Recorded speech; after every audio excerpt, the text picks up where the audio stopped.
Urtsintxako janean jauzika aldaskatik aldaskara. Zukerra da zu ama zendako ez diren erortzen lurrera.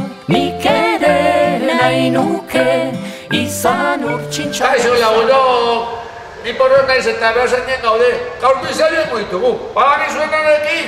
Txernobilgo lagunekin, eta Txernobilgo lagunetako bat Itziar da. Kaixo Itziar. Kaixo. Zer da Txernobilgo lagunak Itziar? Bada, elkarte bat, Txernobileko zentral nuklearreko istripuaren ondorioz kaltetutako aurrei laguntzen diena. Bai, eta nola matei ezue laguntza hori ba? Aurrak ekartzen ditugu, Gipuzkoara, abegi familietara, eta udara guztia hemengo familien artean ematen dute. Bai, eta udara hemen pasata, zer lortzen dute aurroi? Batez ere, osasuna irabaztea. Zatikan oso defentsa eskaxak izaten ditue, eta oso negu gogorrak izaten dituzte.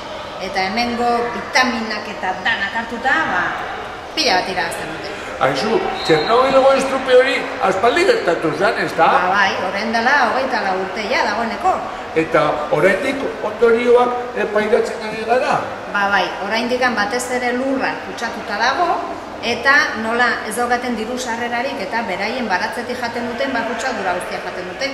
Zuek udaren ekartzen dituzue aurrak, baina urte osoa pasatzen duzue haiekin zuen bihotzetan eta lanean, ez da? Bai, dudari gabe, dana gure bihotzian daure.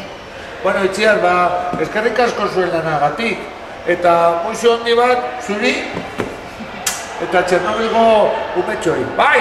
Mila esker! Aio, pelaio!